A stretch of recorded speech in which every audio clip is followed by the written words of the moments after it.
Om Vakratunda Mahakaya Suryakoti Samaprabha Nirvignam Kuru Me Deva Sarvakaryeshu Sarvada Om Shri Mahaganapataye Namaha Om Shri Gurubhyo Namaha Harihi Om Sadashivasmarambham Shankaracharya Madhyamam Asmadacharya Paryantam Vande Guru Paramparam Asmadgurubhyo Namaha श्रुतिस्मृतिपुराणानाम् आलयं करुणालयं नमामि भगवत्पादं शङ्करं लोकशङ्करं शङ्करं शङ्कराचार्यं केशवं बादरायणं सूत्रभाष्यकृतौ वन्दे भगवन्तौ पुनः पुनः ईश्वरो गुरुरात्मेति मूर्तिभेदविभागिने व्योमवद्व्याप्तदेहाय दक्षिणामूर्तये नमः श्रीमेधादक्षिणामूर्तिस्वामिने नमः ओम सहना भवतु सहनौ भुनक्तु सह वीर्यं करवावहै तेजस्विनावधीतमस्तु मा विद्विषावहै ओम शांति शांति शांति हरि ओम श्री गुरुभ्यो नमः हरि ओम Namaste all of you once again who joined just now. Please mark your attendance, a humble request at the beginning of the class. So, after seeing the four aspects of Sthula Shariram, that is the cause, function, nature, and the condition of the gross body, we are now started seeing from the last class towards the end these four aspects relating to the subtle body. And as the author has started with the cause, we saw that the Sthula Shariram, the gross body, our body, which is visible, tangible body, is made of two causes, general cause and the specific cause. The general cause was the Panchabhutas, and the specific cause was the Punya karmas which we have done, Satkarma Janyam, he said. Similarly, the subtle body, which is inside us, you can call it inside us, right? And is doing all the transactions. We are able to do all the transactions only because of the subtle body. That also has got two causes.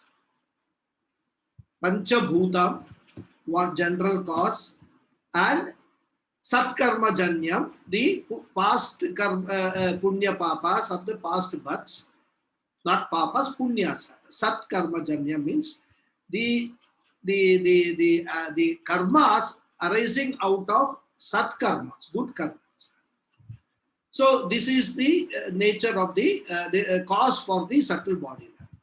Only difference between the gross body and the subtle body is the gross body is made out of the gross elements.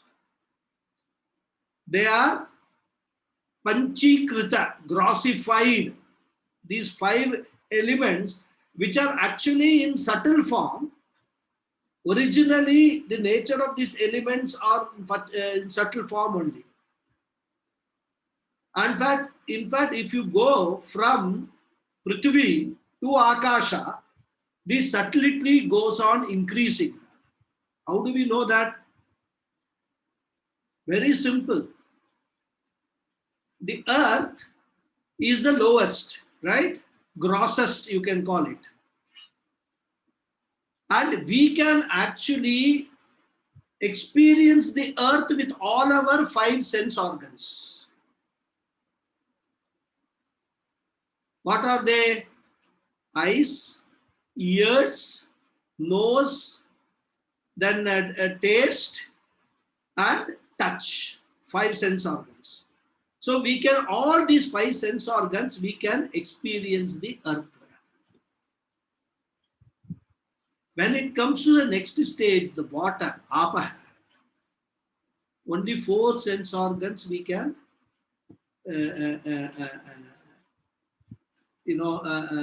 we can experience it with four sense organs. I'll not go into that because that will be going into too much. Similarly, when we come to fire, three sense organs. when we come to wind, air, two sense organs. When we come to the akasha, space, only one sense organ. So this is how the subtlety goes on increasing. So that is why, and these are all made out of, originally born as subtle elements, but then later on grossified and then becomes stula, these elements, gross elements, and out of that gross elements, our gross body is formed. Whereas the antakar, this our subtle body is, there is no apanchikrita, he said, there is no grossification. They are made out of the subtle elements only. So that is why it's called subtle body. Okay. So as I told you, satkarma janya, this is the cause. Now what is the function of this subtle body? There, for the gross body, he said, sukha dukkhadi bhoga ayatana, means abode for all experiences, that is happy experiences and sorrowful experiences. Bhoga ayatana. Here he says, bhoga sadhanam. Sadhanam means what? Instrument.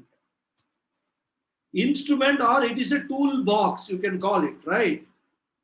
With which every person contacts this world, interacts with the external world. That is what the subtle body's purpose is, right? Its function is. Even in the context of an office, we have got certain instruments to contact with the external world, isn't it? We have got letters, mail, telephone, email, mobile, fax, so many things we have got instruments.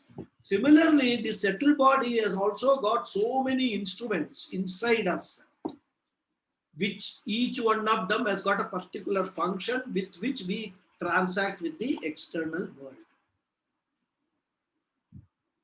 Because life is a series of experiences born out of interaction with the external world only.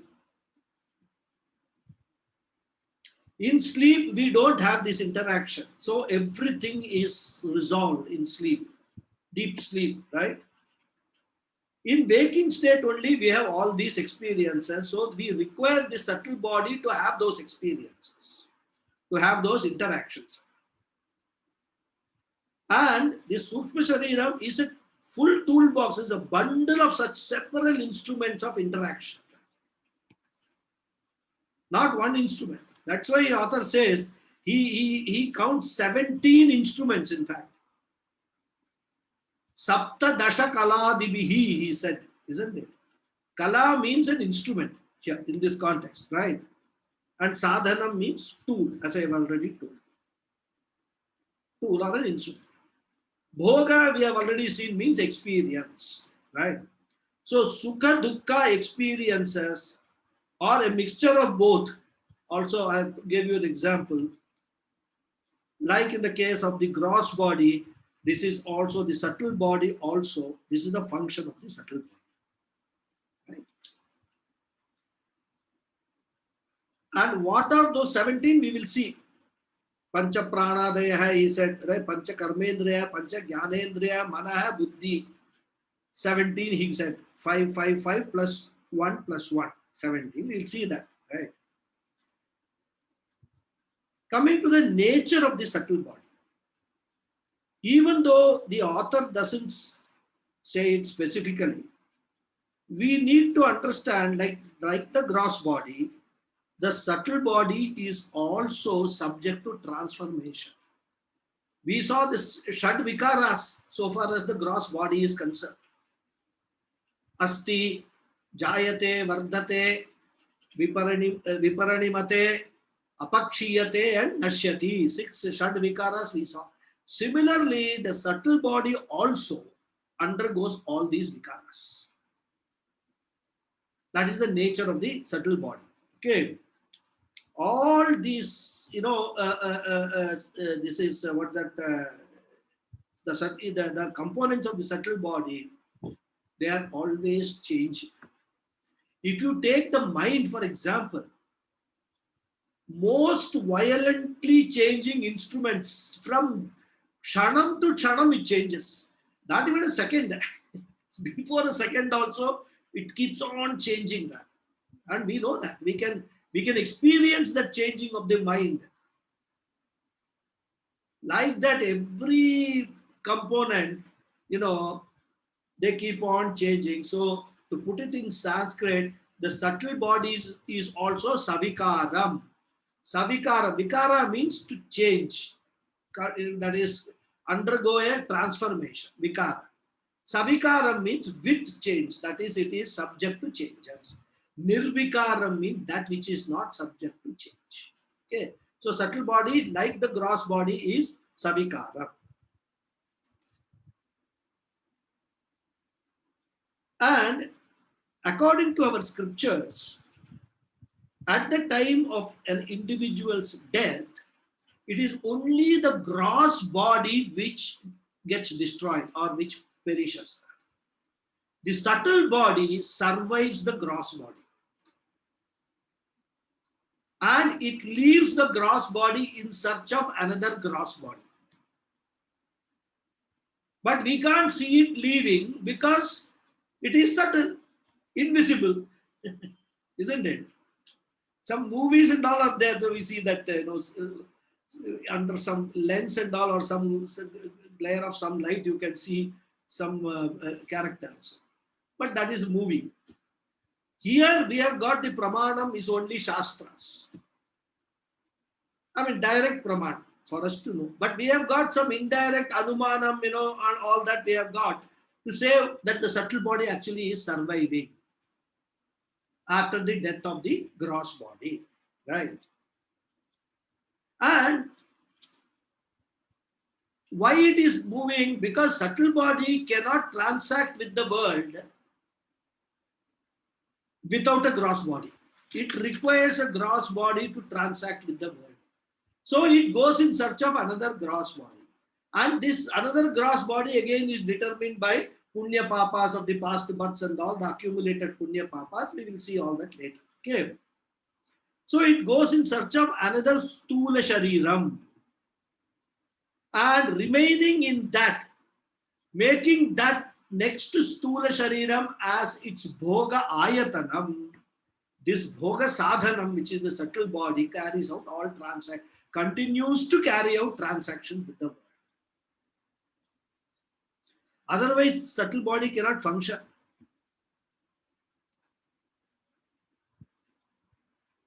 So, I mean, for argument's sake, there could be some people may say, since we cannot see the subtle body and we don't have any, we don't accept Shastra and all, somebody has written something that such a thing is there, why should we accept as proof? So we will not accept that such a subtle body exists. This could be some people's argument. On the face of it, it will look like a very, very good argument.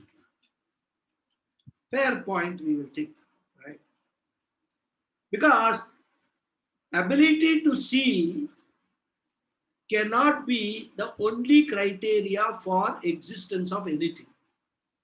That we can actually see, we can understand that from our own experiences. For example, we cannot see our eyes. That does not mean that we don't have eyes, isn't it? But then one fellow will argue that we can see it in the mirror. But in the mirror also, it's a reflection. We cannot see the original eye, we can see the reflection of the eye. But we cannot see the original eye. And that too, the mirror has to be very clear. If it is a concave mirror or a convex mirror, these eyes also will look distorted only, not what it is actually. So this argument that just because we cannot see it does not exist is a very, very, looks on the face of it fair argument, but it's a very, very weak argument. In fact, Swami Paramatmananda gives one anecdote. I mean, it's a joke. Rather. So one fellow, these two people were arguing that what I don't see, I don't believe in it, and according to me, it doesn't exist. So the other person was a Vedantin. He said, okay, we will just try it out. So the other person actually, gave a big slap at the back of this, on the back of this first person. Then that fellow shouted, "Oh, what are you doing? It's so paining. Why are you hitting me?" That fellow said, "No, I can't see your pain. You also can't see your pain. So if seeing is the only criteria, there is no pain. You should not be having any pain. Why are you saying you are experiencing pain?" So experience of anything need not necessarily be the ability to see anything need not necessarily be the only criteria for the existence of anything. This Swamiji gives us a small joke, right? Similarly, other people, your mind, I cannot see, my mind, you cannot see. That does not mean that the mind does not exist, isn't it? So just saying that it doesn't exist because I can't see it is a very immature argument. There's so many things in this world which we cannot see but which exist. So that is how we have to understand this, right? So the Shastra says that the subtle body survives the death of the physical body. It travels and takes another body. And this process actually continues for 700 births. It goes on continuing till Pralayam. Pralayam is what? Cosmic dissolution. When the whole world, the manifest world, becomes unmanifest at the end of a yuga. There are different kinds of pralayams. There's a Mahapralayam at the end of every Chatur Yuga, but at the end of every Yuga also there is one mini Pralayam where this happens. And from unmanifest world, it becomes unmanifest. From a total tree form, it becomes a seed form, the whole world. And that seed contains the entire world. That is the beauty of this entire thing, creation. And after the gestation period, whatever it is determined, which is all there in the Shastras, after that period, the seed will sprout and the new creation will happen. The next Yuga or the next Chatur Yuga will start, as the case may be. So, even though the gross body, dies at the end of the, life of an individual, the subtle body continues to survive till the end of the present cycle of creation. And we all have got another very valid proof, you can call it, pramanam, to know that this subtle body continues. How is that?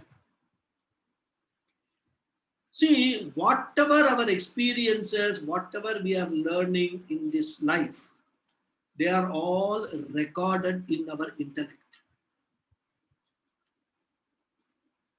They are all recorded like a hard disk in the computer. Everything, they are called vasanas or samskaras, you can call it. That's what Shastras. They are all recorded. And that is a part of the subtle body. Intellect is the part of the subtle body. So when that intellect goes out and occupies another body, some of those vasanas will actually manifest in the other body. That is how we see many small children, they do, we call them prodigies and all that. There is nothing prodigal about it. It is all carry forward from the previous janmas. They must have been having these talents in one of the earlier janmas. Those talents are, saved, or we can call stored in their subtle body. And in the process of this, rebirth, now they have taken a human body with the same, components of the previous subtle bodies. And in this body, some aspects of that stored component reveals itself. And they actually, even a small 3-year-old child is able to identify all the ragas of the Carnatic music. A 5-year-old boy without learning tabla plays tabla very well. And we have got people like Balamurni Krishna and all that who are such child prodigies. Even that Mandalin Srinivasan, all that. Child prodigies. Mathematicians, child prodigies. Today I was actually seeing a video, one small boy, maybe 10 years, 11 years. My God, by just seeing one square root number, some 10 digit, 12 digit number, square root, he just sees the number and tells the answer. And we are all, aghast. We think, oh wow, great, what talent. There is no secret in that. It is all coming from a previous birth. So this is another proof that the subtle body goes from one body to another body. Right? So relatively, compared to the gross body, the subtle body has got a much longer life. This is what we have to understand. That is the nature of the subtle body. Now, next is the constituents of the subtle body. As I said, Saptadasha Kaladivi. It's a long list he gives. 17 components are there, right? And author actually, he enumerates those 17 components also. He starts with Pancha Jnanendriyani, the 5 instruments of knowledge. Jnanendriyam means, Indriyam means, you can say instrument, faculty, actually speaking correctly, faculty. Indriyam means faculty. And Jnanam means knowledge. So the 5 faculties of knowledge is one set of components of the subtle body. We must remember, here the reference is to the subtle body, not the gross body. The eyes that we have attached to our gross body, they are not being referred to here. It is the faculty of sight, because of which these 2 eyes are able to see the world. That is what is being referred to here as Indriya. We must be very careful. You may have this, all these eyes and all the external, what you can say, instruments, what we call, they are called Golaka in Sanskrit, not Indriya. One person may have this Golaka, but if he does not have the faculty of sight, he will not be able to see even though he has the eyes. We have seen in many, challenged, what they call blind people. Not getting the word. So they may have the eyes, but they can't see. Why? Because the subtle body does not have that particular faculty of sight. So we must be very careful when we talk of subtle body. We are not when we talk of taste, we are not talking of the tongue. Tongue is a Golaka. Tongue, you may have a tongue, but it will not have any taste if the faculty of taste doesn't operate on the tongue. Tongue is only an instrument for the faculty of taste to operate through. The taste buds and all that are there in the tongue, that is the faculty. So the knowledge of taste we get not because of the tongue, but because of the faculty of taste which is there, is a part of the subtle body. This distinction we need to understand very, very carefully. Okay. And these faculties are connected internally, wired to the brain.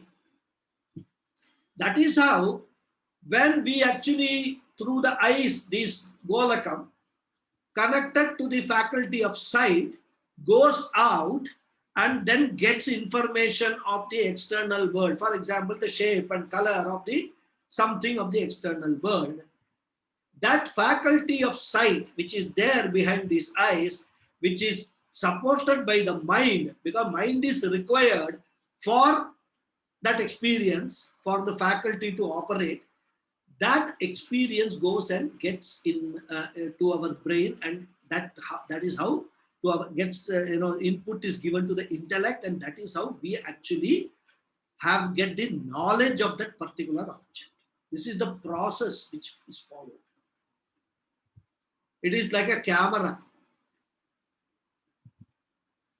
There is that film which is there in the camera.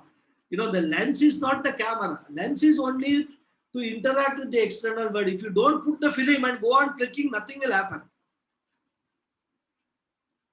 So the film in which the photo is recorded is the intellect.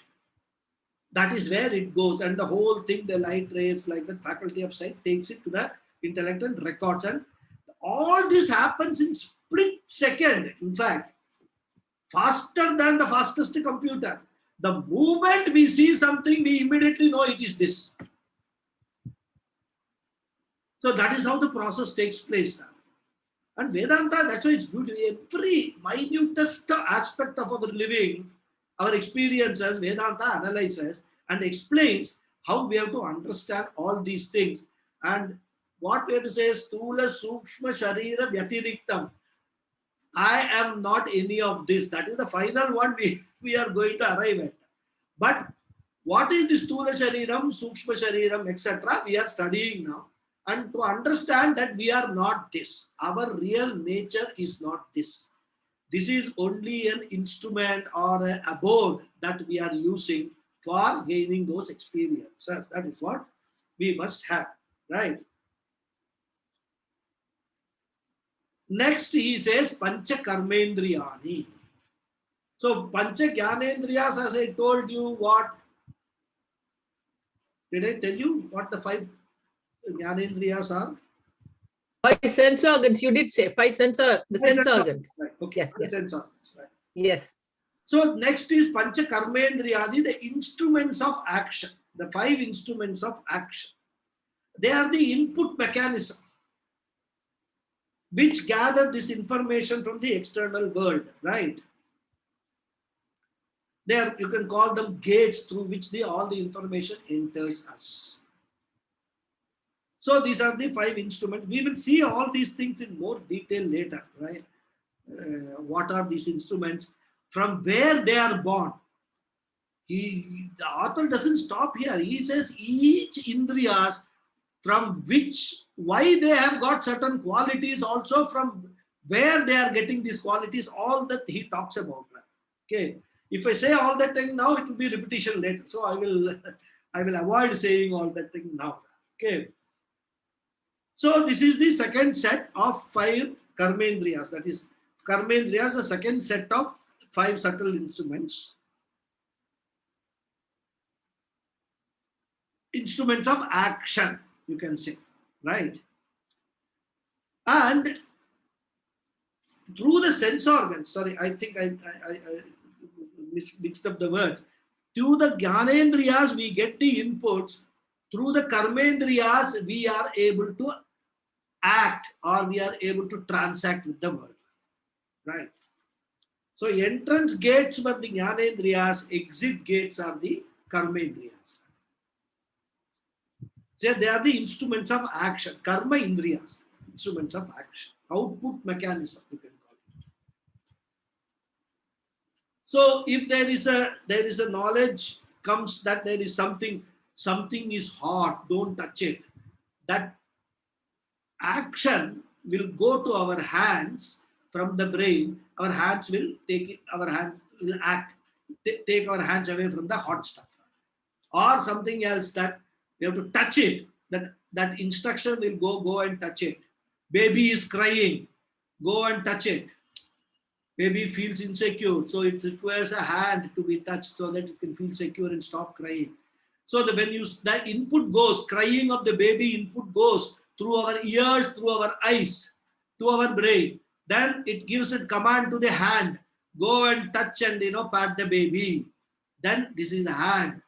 Pani is the instrument of action. It will go and it will pat the baby. That is how the process takes place. Okay. Then Pancha Pranadaya, third one. The 5 pranas. Pranas are forms of energy. For our understanding, we can take it as forms of energy. Power centers within our body. Right?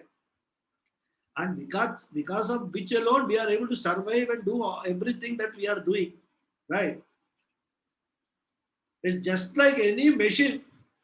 Unless it is had certain power source, it will not work. Isn't it? electric source or whatever it is. If you take the example of a car, for example, it has to be filled with petrol, otherwise the car will not work, it will not run rather. So that energy is required, petrol energy, petrol is converted into energy for the car to run. So similarly, our physical body is able to move around everything, do everything that we are doing only because of these pancha pranas. So that is our fuel tank, this pancha pranas, right? And like a fuel in the car is converted into energy, this food which we eat is converted into energy in our stomach, which is our petrol tank, you can call it, right? When you overload the petrol tank also, you know what will happen, isn't it? That we must not do when it comes to food. So this internal energy which we have is called prana shakti. And they are the 5 physiological functions that we refer to even in biology and all that we have seen. The circulatory system, the respiratory system, the digestive system, the excretory system. These are all, these are 4. What is the, any doctor, what am I missing? I said digestive, circulatory, respiratory, excretory, Reproductive system. reproductive system. Yes, reproductive. Come under prana. Nervous system. Well, I mean, I think in science they have got so many systems, but here we talk only about 5. I'll tell you. I will just remember. Just that right now I'm not able to recall. Okay. Nervous system, Guruji. It is not nervous system. Actually, what it says prana, vyana, udana, samana. Excretory system. Excretory, I told. There is one system. Digestive, circulatory, nervous. Samana system. Vyana, prana, udana, samana. Prana, udana, vyana, samana. Dermatology. Skin. No, skin is not an excretory system. Anyhow, let us not waste time. We will see all these things later in detail, as I told you. Just last one is missing. So 15 we have covered. Pancha Jnanendriya, Pancha Karmendriya, Pancha Pranadaya. 15 he has said these are all part of the subtle body. Then Manaha, he says, right? Manaha, and then finally Buddhi. Manaha refers to the mind, Buddhi refers to the intellect. Actually, later on, here he doesn't add 2 more, Chitta and Ahankara. Later on, in another context, he adds 2 more, make it 19, right? So, anyhow, whether it is 17 or 19, here when the Manam and Buddhi is talked about, Manas and Buddhi is talked about, we can add Chitta and Ahankara also to that. They are also part of the subtle body only, right? So, mind is the emotional faculty. Mind is a faculty which cannot take any decision. But mind is the first stop where all inputs from the external world comes. It is the intellect which has a decisive capacity, the capacity to take decisions. So that is the difference between mind and intellect. Everybody has got both these faculties, the intellect, the buddhi, as well as the manas, right? So this is what the 17 components of the subtle body is. He says, Yat Tishtati, that which abides in these 17 constituents is called Sukshma Shariram. So this is Anatma number 2. We are seeing the list of 11 Anatmas. You must remember first, right? So now, okay, here he is coming. He is listing all the year itself. I didn't remember that, right? Because before going to Anatma number 3, author feels that there's a need to explain these components, Pancha Pranendriya, Jnanendriya, and all, what I have told. So he says, I will read, Srotram Twak Chakshus Rasana Granam Iti Pancha Jnanendriyani. Srotram, hearing. Twak. Twak means what? Tongue, taste. Sorry, no, Twak is skin, right? Touch. Chakshuhu, faculty of sight. Rasana is taste. And Granam, smell. These are the 5 Jnanendriyas, the instruments of knowledge. Okay. Faculty of hearing, faculty of touching, faculty of sight, faculty of smell, and faculty of a taste, and faculty of smell. These are the 5 faculties, Jnanendriya. Then we have another aspect in our Shastra. As I keep on telling, our culture is a reverential culture. And reverential culture means what? We look at everything in this entire cosmos with an attitude of reverence. How to cultivate that attitude? Normally, we immediately become very reverential when we see some God's picture or go to a temple and all. Isn't it? So the reverence attitude is always attached to something divine. And in order to make us understand that all these instruments which you have got, they are all given by divine only. It is made by the God, by Ishvara only. What the Shastra does is, for each of those instruments, there is a Devata is attached.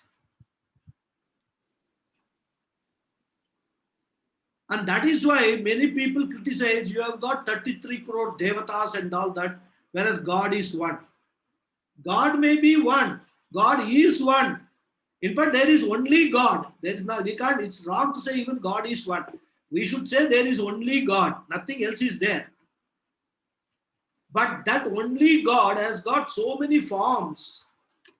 For each form also we give it a name of a God. Some name we give, so that we identify one form from another form.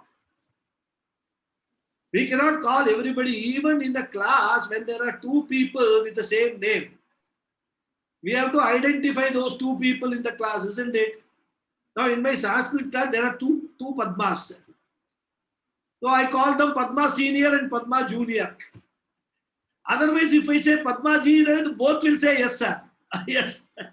So we need to have something to identify.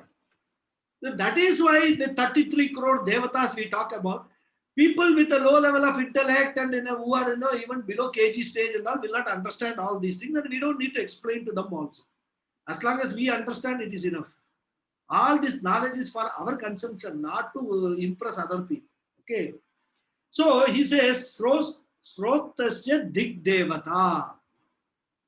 Dig Devata means basically, if you translate it, the Devata of direction. So Srotasya Dig Devata means it is the direction.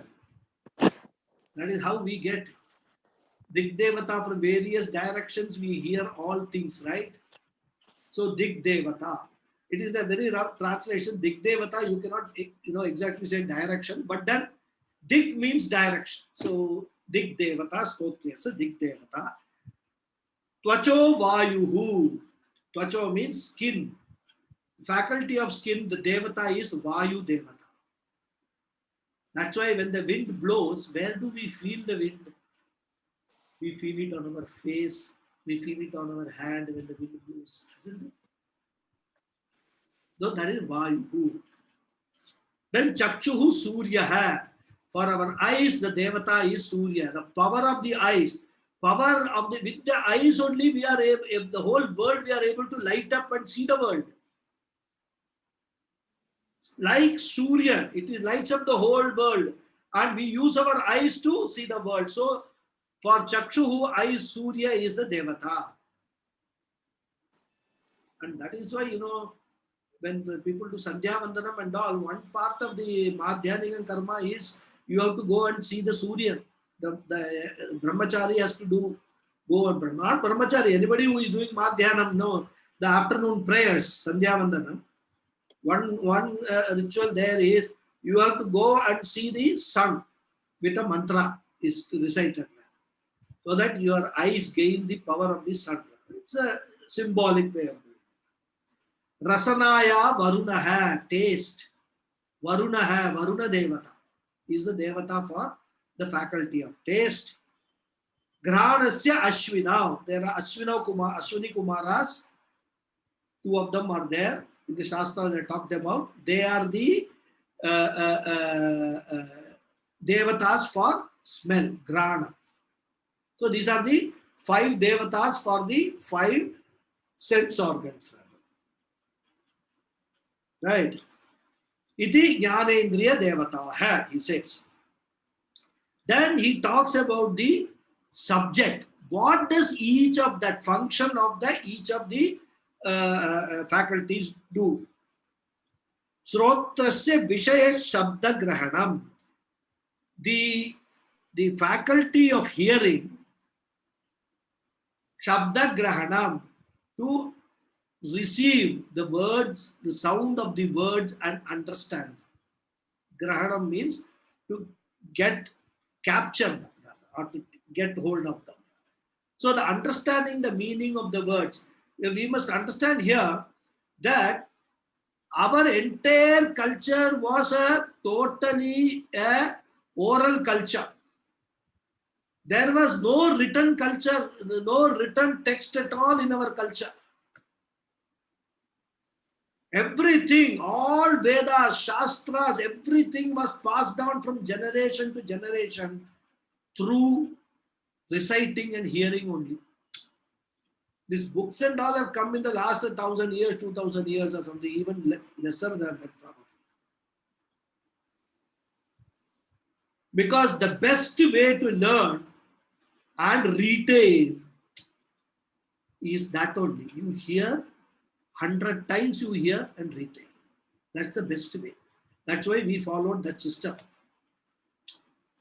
And that is why today, when we are learning with books and things like that and all, writing and all, half the things we cannot commit to our memory. That's why in school also, when we were taught this, the tables, the number tables and all, we were taught through the teacher will say and we will hear and repeat. That is how we learned. Today's generation, they don't know anything. You ask them 17 into 16 is what, they don't know. They will take a computer or calculator and immediately do 17, 16. No intellectual power, storage power, capacity is lost. Everything depends on so many other things. Anyhow, so this is the Vishaya. Shabda Grahanam is the Vishayam for Srotra. Tvacho Vishaya Sparsha Grahanam. Tvacha means skin. Sparsha means touch. So to get the experience of touch, the skin is there. Chakshusho Vishaya Rupa Grahana. In order to get the experience of the shapes, and we can add colors also here, Varna Grahanam also, because that also eyes are responsible for both shape and color of any object. Eyes are the faculty of sight helps us. Then Rasanaya Vishaya Rasagrahanam. That is naturally, tongue is the faculty of taste is for getting the experience of taste, and Granasya Vishaya Gandha Grahanam. The faculty of smell is to get the experience of smell. Okay. So 5 Jnanendriyas he has explained, right? So we have to note that, as I already told you, remember when he is saying eyes and all that, it is not the physical eyes, but the faculty of sight which is being referred to, right? So these are all, I mean, every organ has got a power behind it. And when we say a Devata, it is the power that we are referring to. And that is why when we say Ishvara, he is Sarva Shaktiman, all powers reside in Ishvara. You can, it's an aggregate of all powers which are there in the world. And the entire cosmos operates with all powers only. That is the order of the cosmos. isn't it? When we say magnetic force, means what? A power which attracts to things given certain conditions. That power has come from where? From Ishvara, from the totality, part of the totality. So if Ishvara is the Devata of Devatas, all these individual powers are all Devatas in our understanding, in our cognition. We must understand that. Everything is a Devata. Gravity, power, Devata. Centrifugal force, power, Devata. Centripetal force, power, Devata. All are Devata. Similarly, our subtle body also, each power is a Devata. That's how we have to understand. Right?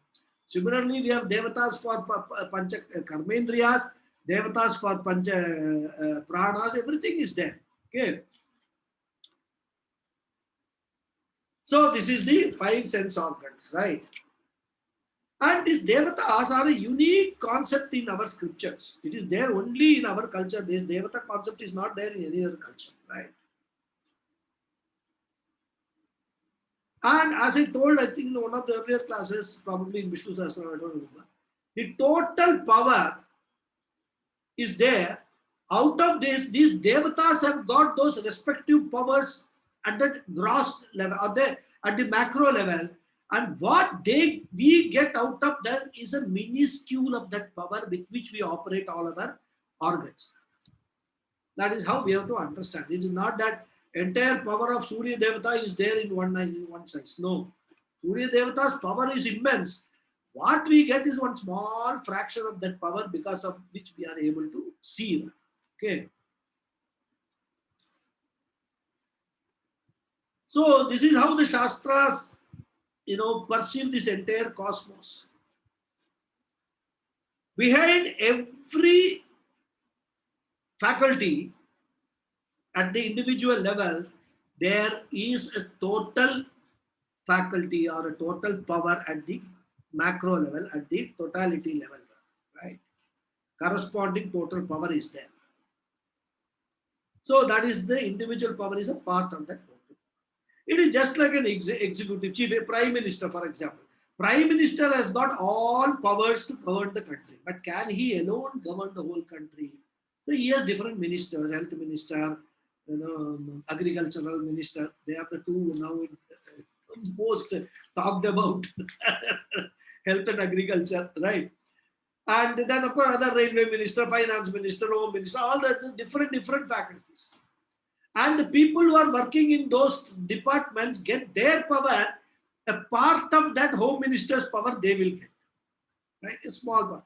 One section or one deputy secretary will get certain delegated power from the home minister. That only that much he will do. He can't do anything else. He cannot do the work of another deputy secretary. So like that, our eyes also have got a small power from the Surya Devata. That ears cannot do the function of the eyes. Eyes only can do the function of the eyes because that is connected to that Devata. So like that we have to understand. Of course, we are not children. We can understand all this very well. Too many examples are not required, right? So like that, the God is the chief executive or the prime minister, having all the power, Ishvara. He has got the total spelling power, total, what is that? Seeing power, total smell, tasting power, everything is got. So each organ is capable of grasping one aspect of this, whether it is that only that it can grasp. It cannot grasp any aspect of any other organ, right? So we have just seen that Vishayams also. And which organ will grasp which Vishaya is not a matter of our free will. We cannot say, okay, my eyes are been seeing right from morning. I have been on my laptop.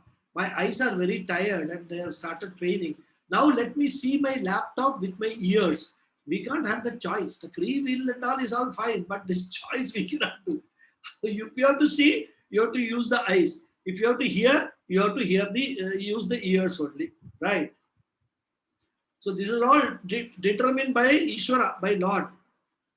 So within the given field, every organ can function. And it's very important to understand. Because when we are going to talk about things which none of these 5 sense organs can actually experience or grasp, then which organ are we going to use will be a question, right? So there are things which these five sense organs cannot grasp. So we have to use one organ which is mind and intellect. But mind and intellect do not directly interact with the world, isn't it? It's a catch-22 situation. Mind and intellect act through only these 5 sense organs. But sense organs cannot grasp something which is there in the cosmos. So how will it reach the mind and intellect? So there is one methodology which is called Shastram, which is called Vedanta, which is called Shabda Pramanam. Which is called Shabda Pramanam. What is the Indriya? Ears. Shravanam is what is the Pramanam for Vedanta. Because what Vedanta wants to tell us is so subtle. It is subtler than even Akasha. I told you, Akasha is the subtlest amongst the 5, Panchabhutas, 5 elements. There is something which is subtler than even the Akasha. So we started with Earth. 5 faculties Earth can be experienced, 4 faculties water, 3 faculties fire, 2 faculties air, 1 faculty that is ear, and no faculty Brahman or Atma. 0 faculty. These 5 faculties cannot reach Brahman, cannot reach Atma. So how will you understand Atma? That is why we have to take Shastram as the only Pramanam. It is Shabda Pramanam. And Shabda Pramanam is used by the ears, Shabda Grahanam. And when we use Shabda Grahanam, what we call it Shravanam. One of the first major aspect of the sadhana of learning Vedanta. Shravanam. We'll come to that later. But in the context, I'm telling you how these are, knowledge, that is sense organs which gather knowledge. What about the knowledge of Vedanta? These 5 sense organs will not be useful in that. So we have to understand that Vedanta, Shastras are a pramanam. Just like these are pramanam, the source of knowledge, Shastra is the source of knowledge so far as the Vedanta is concerned, or Brahman is concerned, or Atma is concerned. Brahman and Atma is one and the same. Okay, so this is how we have to understand. So all these organs function in their respective areas. And the author has also mentioned about the devatas, different devatas, which I have explained to you. Then he has also explained Shabda Grahanam and all that, what are all the objects of this knowledge which they are gathering. That also he has very well explained. And that is why, this whole world, for a simple way, the scriptures divide it into 5 elements, 5 segments. What are those? Sound, smell, taste, form, and touch. The scriptures say that this world consists of only these 5 kind of objects. And because of that, only these 5 faculties we have got, so that we get the whole knowledge of the world. You can sit and think about it and analyze whether anything in this world goes beyond these 5. If it goes beyond these 5, we will have no knowledge, because these 5 are the only instruments of knowledge we have got. If there is something which goes beyond that, only one thing is there, Brahman. Other than that, nothing can go in this entire experienceable world. Nothing can go out of these five, the five senses of faculties of knowledge, right? So this is how we have to understand the Sukshma Sharira. Okay. Now, the our author now talks about the different aspects or the devatas, the different fields of activities and the corresponding devatas of the karmendriyas. We saw jnanendriya. Similarly, now he talks about karmendriyas, sense or that is the organs of action or output. And I will read. Vak, Pani, Pada, Payu, Pastani, Iti, Pancha Karmendriyani.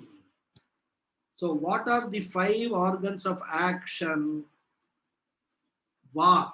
Vak means the action, speaking action. Vak. Pani, hands. Okay. Payu. Payu is the organ of action of excretion. Then upastam.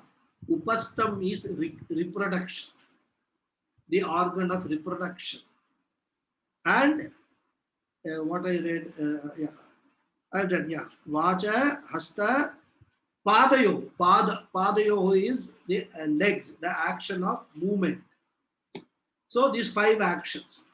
Action of speech, action of grasping, that is holding hands, action of movement, legs, action of excretion, and action of reproduction. Five organs of action. Okay. Then devatas he talks about. Vacho devata vannihi. The devata for tongue is what? Vannihi. Vannihi means fire. We have heard the phrase, he gave us fiery speech. Why? From there, where that fiery speech? Why should the speech be fiery? Devata is fire. That is why speech is fiery.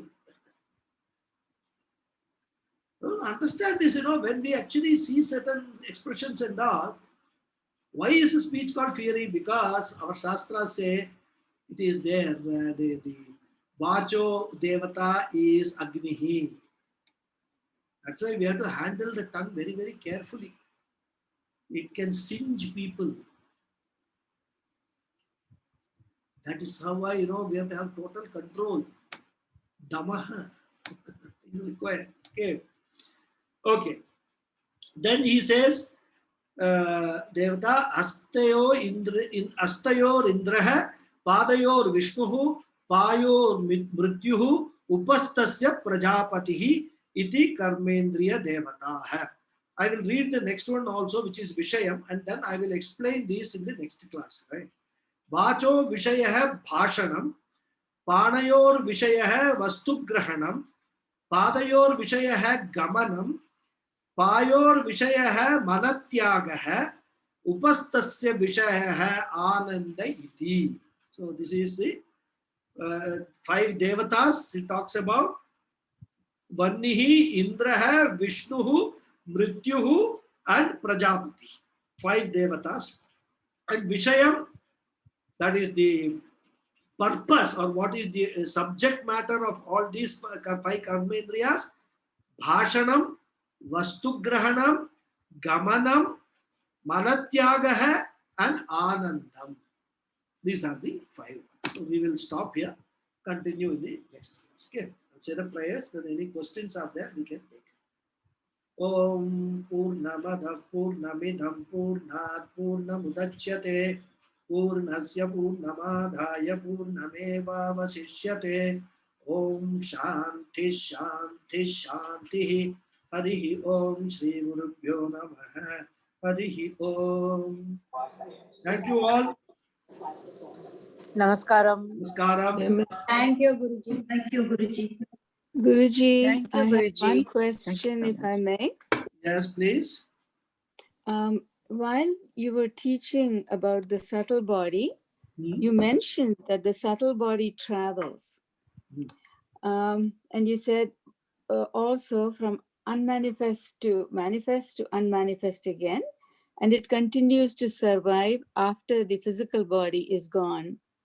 Could you elaborate on what that travel means? The travel means travel like any other travel. Physical body travels from India to America and from America to Canada and all, right? Which is a travel which we can perceive, we can experience. But the subtle body, when the death happens, there are certain things which are inside us. It is not only the subtle body. There are three components which go out of the physical body at the time of death. I can just elaborate, I won't elaborate, but I'll just mention.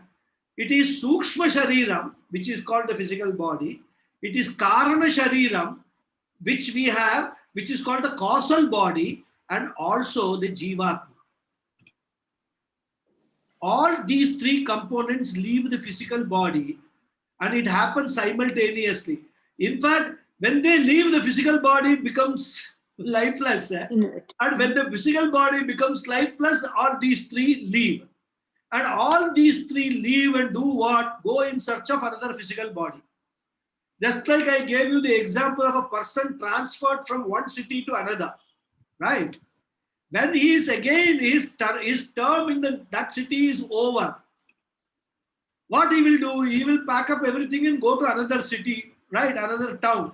And again do the same thing which he did here. Rent a house, look for where he can get his provisions and gas and milk and all that. Similarly, this subtle body, along with the causal body, along with the Jivatma, travel and take all of them require a physical body for surviving. Without physical body, they cannot do any transaction. Even for you to exhaust your punya karmas and papa karmas, it can be exhausted only through the physical body. So physical body is a must. Whether it is a human body or a dog body or a snake body or an insect body or mosquito body, a body is necessary. And all the living beings will have that subtle body, physical body, that is subtle body and causal body, and also the Atma, the Jiva. All living beings will have. And you cannot say physical body, this fellow was 180 kilos, so his subtle body should be 180 kilos. Nothing like that. We don't know the weight of the subtle body because we cannot see it or we cannot experience it. We only know without the subtle body, this physical body will not function. Why? Because a dead body cannot function. So Shastra comes to a conclusion that this subtle body leaves, because of which this becomes a dead body. This physical body becomes a dead body. So you can understand it logically also, or you can just take it from the words of the Shastra. I have Shraddha in what the Shastra says. This must be happening. I can actually experience that. I can see that happening. And that is why when the subtle body goes into another body, another physical body, some aspects of the previous, experiences can continue there. In fact, we can even see this. Two children born in the same family to the same set of parents, brought up with the same circumstances, they can turn out to be exactly opposite characters. Why? Can you give any? From a factory, when we are manufacturing, when we put a raw material in and the final product comes out, each product is exactly similar. So logically, we should think that every child born to a set of parents and being brought up in the same should be exactly similar. But that is not, doesn't happen. 10 children, 10 different characters. Why? Because everybody is acting as per the subtle body that they have brought, that has gone into their physical body. In fact, when he said Satkarma Janyam, that Satkarma also different people will have different types of Satkarmas. So that's why there's a difference in the shape and size of the physical body also. No two bodies will look the same, like no two fingerprints look the same. Everything, subtlest aspect, if you go into it, you will understand that this is the complex thing. And this all can be explained only one way. And that one way is what? That the subtle body, which is carrying all this memory, this what you can call the bytes, tetrabyte or whatever you can call, whatever kind of memory, it goes and occupies another physical body and gets itself installed in that. And in fact, there is one more aspect to it. What we see in our dreams, what consists of our dreams is nothing but these experiences only. Experiences of the current life and experiences of our past life, which are all recorded and saved in the subtle body. That is why sometimes people see certain things in the dream. Of course, the dream is like this kaleidoscope we have, it's all certain things are there, but at different, it gets into a mixture, right? And we can't actually differentiate. But we all might have experiences, I have had. We see certain places in the dream which we have not seen in this life. In fact, there are some places which keep recurring in the dream. Some particular place you will be seeing, and in the dream it will look very familiar to you. You will be actually going in that place, you will know exactly, suppose it is a house you are seeing in a dream, a house which you have not seen in this life. For example, I'm giving. In the dream, in that house, you will know exactly which room is where and where is the bathroom, everything you will know. But you have never seen that, you have never experienced that kind of a house. I have personally had those experiences. In fact, there is a particular house which keeps occurring in my dream. And my only explanation is, I must have in one of my past births lived in that house. And probably that house, I liked it so much that the impression of that house is very strongly recorded. And that is why it is coming back again and again and again.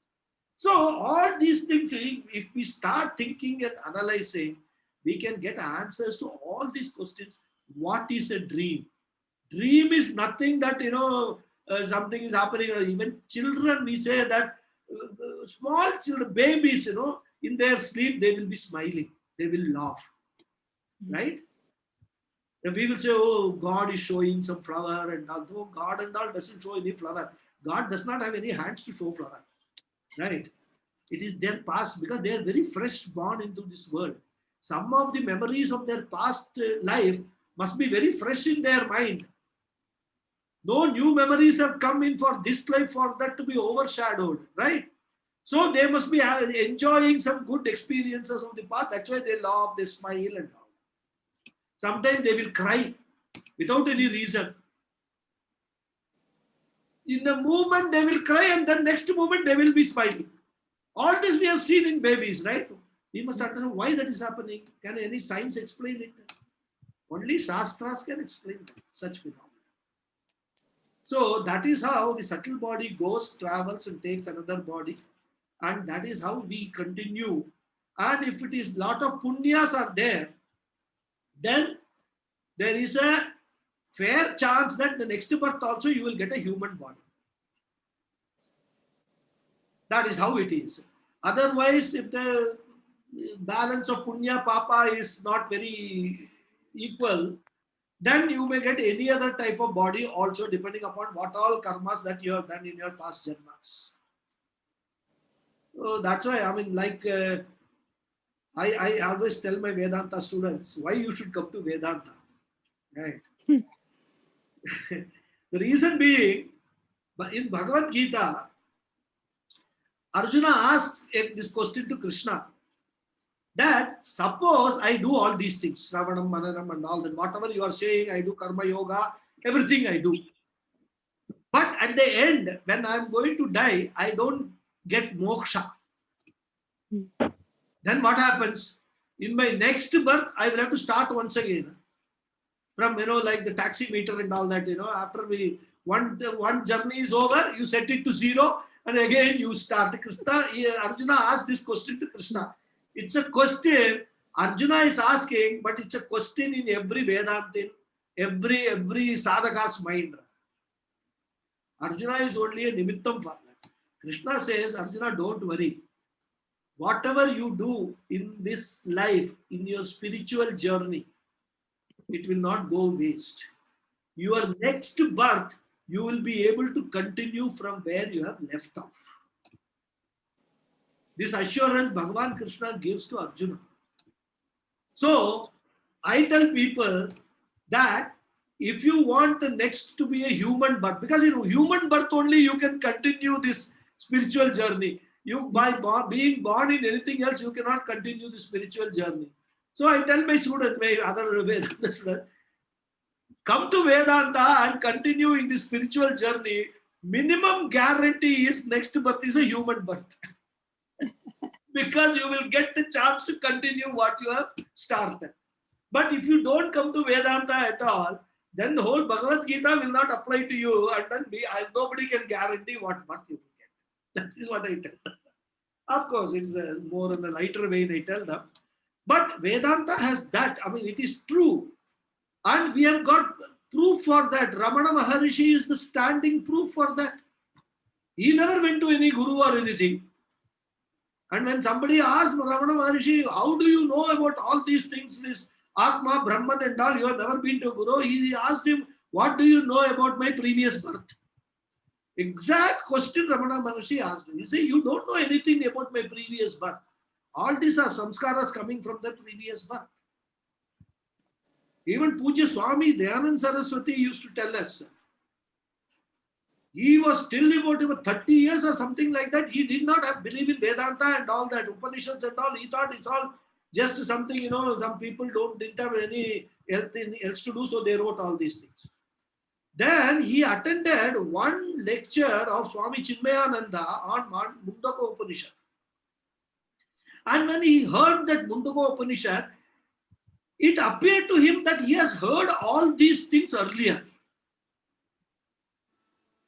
And that was the initiation of Swami Dayananda Saraswati into this path, and you see where he reached. He said that at one stage he got a lot of Vedanta books, and when he read those books and none of them made any sense to him, he threw away all those books in Chennai. He used to tell all his stories during satsang to us, when we were in the Gurukula. So these things, these past samskaras are there. That is the proof that all these personalities we can see. Otherwise, he says, I have never even read Mundaka Upanishad. When Swami Chinmayananda spoke about Mundaka Upanishad, it was so familiar to me. And then that is what actually, inspired him to actually go and become a Shishya of Swami Chinmayananda. And learn the Upanishads from him. This is the story of Swami Dayananda Saraswati.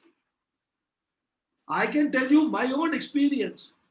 I was a total samsari till I was about 53, 54. Even later, even till about 55.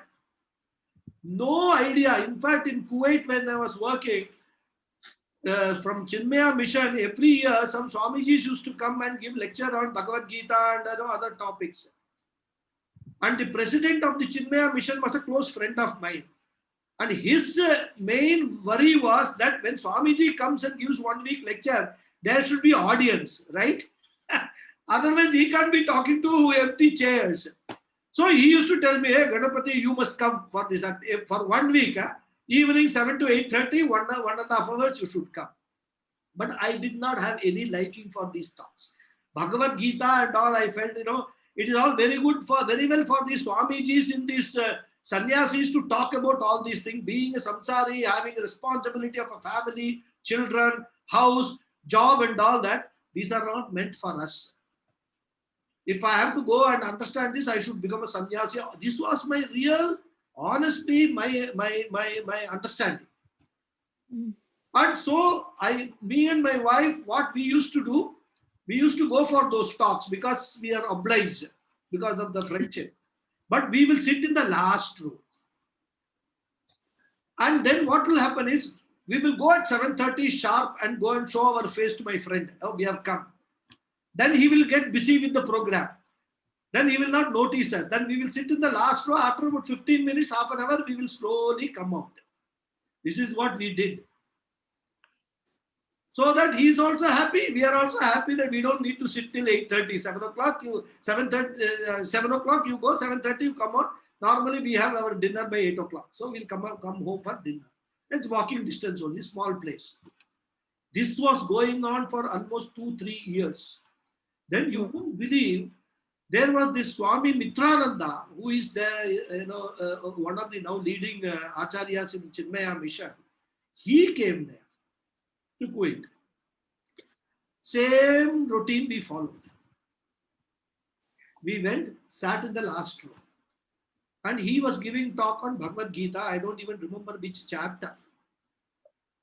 Then when he started talking, all of a sudden, for me, everything started making sense in that one talk. Till yesterday, nothing was making sense, but today, everything is making sense. Then I told my wife, I am going to sit through this talk till 8:30. If you want to go, you go. Then she said, okay, I will also sit. Even though I have no interest in this, I will also sit. Then the 7 days I attended the talks. And that was my initiation into Vedanta. Wow. So when we look at all these experiences and today, and that was what inspired me to actually go deep into it, and after my retirement, spent 3.5 years in that Gurukulam as a residential course, leaving my family, leaving my children, everybody. The urge was so much to learn, to understand what this is all about. And it was because of Swamiji's, Swami Dayananda Saraswati's grace and guidance and all his Shishya's guidance and all. Today, I am at least having the confidence of sharing what I have got with you. If you consider all these things, you will know what is this function of the subtle body is happening. Nothing else can explain all these experiences. Nothing else. And that is why I firmly believe in what the Shastra says. Not even an iota of doubt. I just go by what the Shastra says. Even at the outset, it may sound unreasonable or not appealing to my reasoning. But Shastra is saying it, I will accept it. Shastra will not tell anything which is not in line with experience. I might not have experienced something, but somebody has experienced and recorded it. That's enough for me. Those rishis, munis who have given us all the Upanishads and Vedas, they have actually seen all these things in the cosmos, in the cosmic powers, and then they have given these Vedas to us. I have full Shraddha in that, so no problem at all. I'll just go by them. And it is for my sake. It is not for to show everybody that I am a Vedantin and all. My spiritual journey is my personal journey. Nothing to do with even my wife or children and all. They have got their own spiritual journeys. If it is there, it is there. Not there, not there. They may have other journeys also, like going to Sri Lanka, going to Cambodia and all that other journeys they may have. That is their journey. My journey is where even sitting in one room,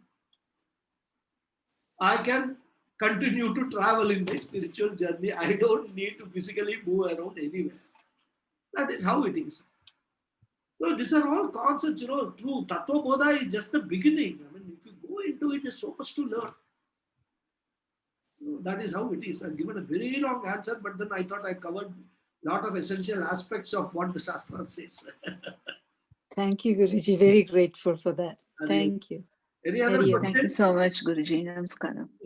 Guruji, it is also said our next body has already come into existence in the form of a seed. It is, that is true.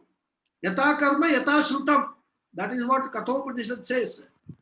So next body is also determined in the sense of what the karmas are going to mature and how that is going to. That is why Krishna says, add these karmas to your present life. Add these sadhanas of Vedanta, of moksha pursuit in this present life.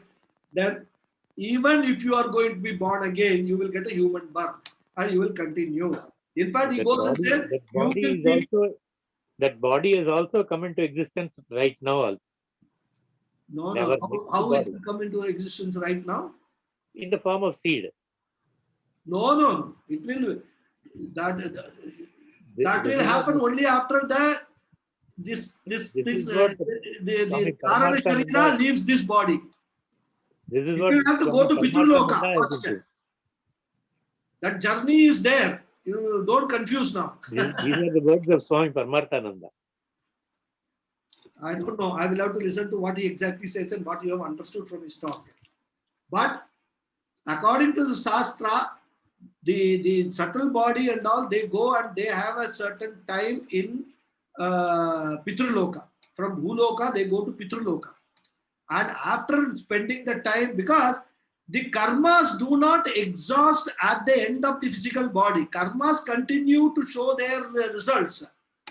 So there are certain karmas which can be exhausted, certain punya papas which can be exhausted only in the Pitruloka. So for that they have to go to the Pitruloka and exhaust those punya papas in the Pitruloka.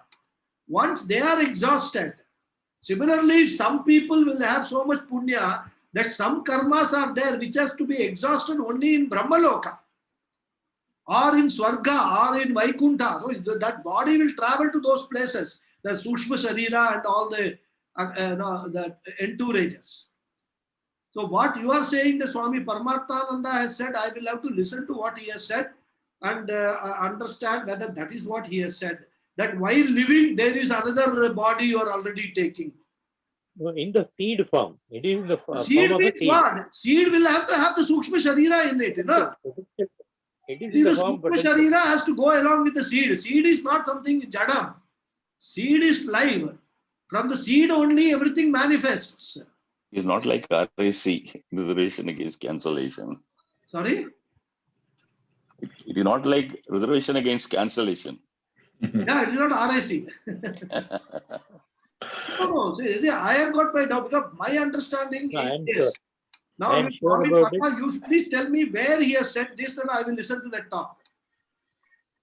If you can just say in which talk he said that while you are living, you are already going to take another body, the seed is formed. Where he has said that, you please tell me.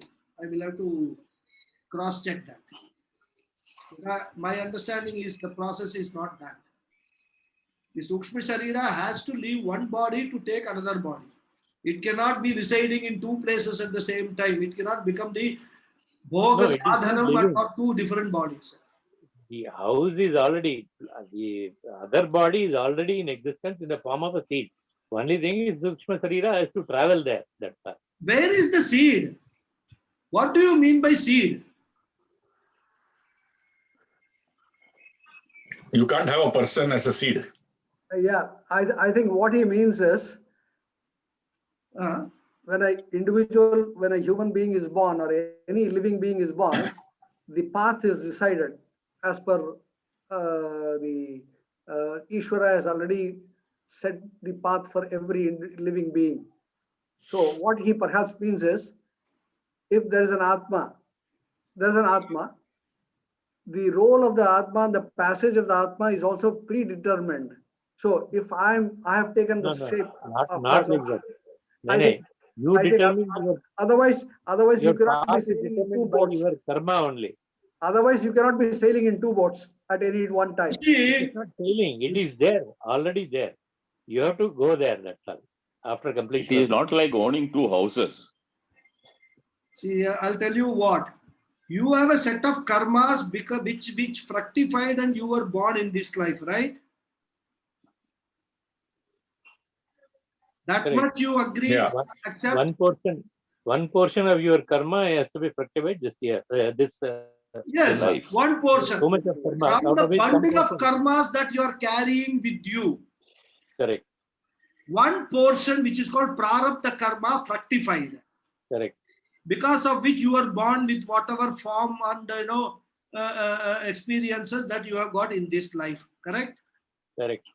Now, is that portion of that karma and the balance portion of the karma that you have got, which is not yet fructified, are they frozen in ice? No, from Vedanta, you are going to science. No, I'm not going to science. I am talking Vedanta. I will ask you a question. Yeah. Even though for the present birth, your prarabdha karma has started and you have to undergo the experiences, by earning fresh set of karmas in this birth, you can change the component of your sanchita karmas. Isn't it? Correct. So then, at the time of end of this life only, you can determine what sanchita karmas you have got in your this thing, out of which what is maturing for your next birth. No, the karmas have been accumulated over a period from since the evolution. So Correct. out of that, one portion is fructified during this janma. There Right. is so much of there which has to be fructified. It is not that My the question present to one you, will add up Rajagopal, to. is simple.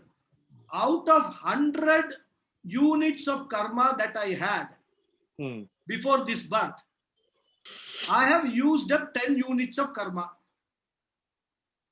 Correct? Yeah. So 90 units is still there in my account. Correct. Now in this birth, I am earning another 10 units of karma of different type. Okay. Will that get added to that 90? 90. Will get added? So it will become 100 again? Can I add something in this? Well, 1 minute, let me complete. Out of that 100, for the next birth, I say exhaust 6. I use 6. Correct. Then what will be the component of that 6? Will it be the part of the earlier 90 or the part of the new 100? Give me the answer. No, nobody can say that. Nobody can give an answer. Shastra says. That's exactly what I'm saying. Either you have misunderstood what Paramatmananda says, or you will have to tell me where Paramatmananda says that while you are living, for your next body, the seed is already born. I will challenge this, because we should not mislead or misunderstand. No, it is not misleading. I will try to find out, but it is all recorded also in my this. But I have to search for that. No, I have that and give. I have a small. 100% answer. There is no such concept, because if that is the case, Krishna cannot tell Arjuna that if you follow the spiritual path in this life, you will get the next life as a human birth. How can Krishna give that guarantee? Tell me that. I have a small point. I'm not disputing that.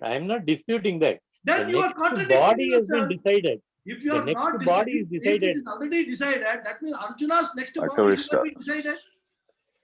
Somewhere in seed form it is there. Isn't it? Then how can Krishna say that you next body you will get human form? Yeah, Krishna should know already there is already you, Arjuna, you already have become a seed for the next body. You can't do anything. You should have said that. At least every alternate day. What is your question, Sitaraman? What's your What I want to tell Rajagopal also is, if I have a bank account, X rupees is there, how can I transfer at the same, having one account, having same amount is transferred to another account? Is it possible? It is like this, whatever punya, papa or whatever it is you carry it, unless you close the account, which is by death of a person, it cannot get transferred. Is what I am saying. No. Rajagopal must have heard something, but no, I am not. 100% I am sure about this matter. I'm sure that you have 100. No, your surety will come from what he has said and what you have heard and understood. Correct. So that is what I want to know. If there is some such thing, then I will call up Swami Paramatmananda and ask him that in so and so talk you said this. Can you please explain it to me? Because if that is true, that is a new information, knowledge for me, which I would like to gain. So I will ask Swamiji that please tell me. I'll just call him and find out. It's not a big problem. But from whatever I have studied for 3.5 years, from whatever I heard from Swami Paramatmananda, from what I have heard from Swami Dayananda Saraswati, my understanding is what I have told you.